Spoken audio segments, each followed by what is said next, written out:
இந்த கேன்சர் சீரீஸில் நம்ம வெவ்வேறு கேன்சர்ஸை பற்றி ஸ்டோரியாக பார்த்துட்ருக்கோம். இன்றைக்கி நம்ம ஒரு முக்கியமான கேன்சரை பற்றி பார்க்கலாம்.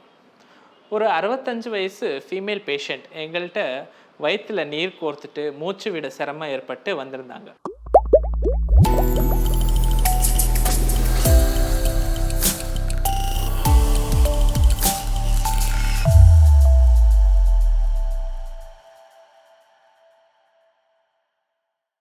வணக்கம், நான் doctor Dayananda Srinivasan, cancer surgeon.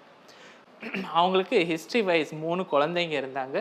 Family ஹிஸ்ட்ரியாக பார்த்தா எந்த ஒரு சிக்னிஃபிகண்ட்டான ஹிஸ்ட்ரி இருக்கல.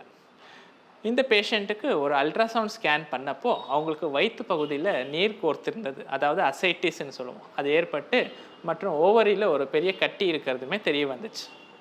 இந்த கட்டி என்ன கட்டின்னு தெரிஞ்சுக்கிறதுக்கு சில வகையான டெஸ்ட் பண்ண வேண்டியிருந்தது. அதில் சில பிளட் டெஸ்ட், அதாவது CA-125 சொல்லக்கூடிய ஒரு பிளட் டெஸ்ட் ரெக்கமெண்ட் பண்ணியிருந்தோம். அந்த CA-125 லெவல்ஸ் அதிகமாக இருந்தது, கண்டறியப்பட்டது.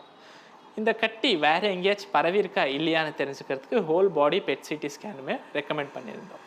இந்த ஹோல் பாடி பெட் சிடி ஸ்கேனில் நம்மளுக்கு இந்த கட்டி வந்துட்டு நெறி கட்டிங்க, பெரிட்டோனியம் மற்றும் வயிற்றில் இருக்கிற சில உறுப்புகளுக்கு பரவி இருக்கிறது தெரிய வந்தது.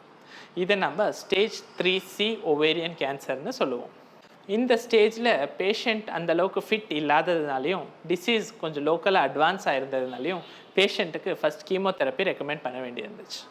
2 சைக்கிள் கீமோதெரப்பி எடுக்கிறதுக்குள்ளாரியே பேஷண்ட்டுக்கு இந்த வயிற்றில் சேர்ந்திருந்த நீர் எல்லாமே குறைய ஆரம்பிச்சிருச்சு.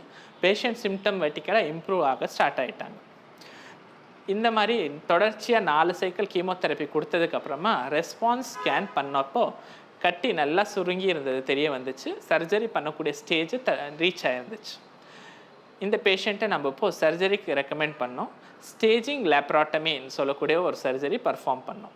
இந்த சர்ஜரியில் ஓவரிஸ், யூட்ரஸ், லிம்ஃப் நோட்ஸ் மற்றும் வயிற்று பகுதியில் பரவி இருந்த மற்ற ஆர்கன்ஸ், அதாவது ஒமெண்டம், பெரிட்டோனியம், இதெல்லாமே ரிமூவ் பண்ணோம். இதெல்லாம் ரிமூவ் பண்ணதுக்கப்புறமா பேஷண்ட் சர்ஜரியிலேருந்து ரிகவர் ஆனதுக்கப்புறம் எஞ்சி இருந்த 2 சைக்கிள் கீமோதெரப்பியை கம்ப்ளீட் பண்ணோம். இதெல்லாம் முடித்ததுக்கப்புறமா பேஷண்ட் இப்போது ரெகுலர் ஃபாலோஅப்பில் இருக்காங்க.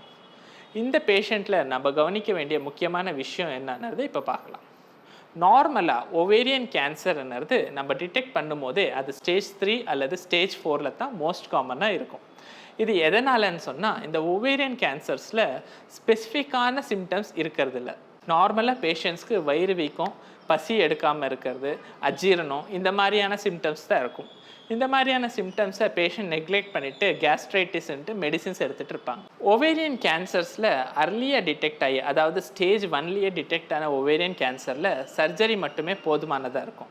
அதுவே அது ஸ்டேஜ் 2 அல்லது ஸ்டேஜ் 3 போயிட்டால் கண்டிப்பாக கீமோதெரப்பி கொடுக்கணும். ஸோ இந்த மாதிரி பேஷண்ட்ஸ் எந்த ஒரு சிம்டம்ஸாக இருந்தாலும் அர்லியாக அதை டிடெக்ட் பண்ணி அதை அர்லி ஸ்டேஜில் டிடெக்ட் பண்ணிவிட்டால் நம்ம க்யூர் பண்ணுற ரேட்டுமே பெட்டராக இருக்கும். ஓவேரியன் கேன்சர்ஸில் இன்னொரு கவனிக்க வேண்டிய விஷயம் என்னன்னா, மெனி டைம்ஸ் இந்த ஓவரிஸில் நீர் கட்டின்னு நினச்சிட்டு அதை லேப்ரோஸ்கோப்பி மூலமாக கட் பண்ணி ரிமூவ் பண்ணியிருப்பாங்க. கட் பண்ணி ரிமூவ் பண்ணதுக்கப்புறமா அது கேன்சர்னு டிடெக்ட் ஆகும். இந்த மாதிரி கட் பண்ணி ரிமூவ் பண்ணும்போது அது வயிற்றில் மற்ற பகுதிக்கு பரவக்கூடிய ரிஸ்க் அதிகமாக இருக்கும். ஸோ எந்த ஒரு ஓவேரியன் டியூமருமே ஸ்கேனிங்கில் டவுட்ஃபுல்லாக இருக்குதுன்னு தெரிஞ்சதுன்னா அதை உடைக்காமல், ரப்சர் பண்ணாமல் கம்ப்ளீட்டாக ரிமூவ் பண்ணுறது மூலமாக இந்த ஸ்டேஜ் இன்க்ரீஸ் ஆகிறத நம்ம தடுக்க முடியும். இந்த பேஷண்ட்டில் ஓவேரியன் கேன்சர் ஸ்டேஜ் 3Cயில் டிடெக்ட் ஆனதுனால அவங்களுக்கு ரிக்கரன்ஸ் சான்ஸ்ன்றது கொஞ்சம் கூடுதலாக இருக்கும். அதனால் அவங்க ரெகுலரான ஃபாலோஅப்பில் இருக்கிறது ரொம்ப முக்கியமானது. ஸ்டேஜ் 3C ஓவேரியன் கேன்சர்ஸில் இருக்கிற அட்வான்ஸ் ட்ரீட்மெண்ட்ன்றது ஹைபெக். அதை பற்றி விரிவாக நம்ம ஏற்கனவே பல வீடியோஸ் பண்ணியிருக்கோம். அதுக்கான டிஸ்கிரிப்ஷன் நான் லிங்க்கில் தரேன். உங்களுக்கு ஓவேரியன் கேன்சர் பற்றி எதனா டவுட்ஸ் இருந்துச்சுன்னா கமெண்ட் செக்ஷனில் பதிவு பண்ணலாம். நன்றி.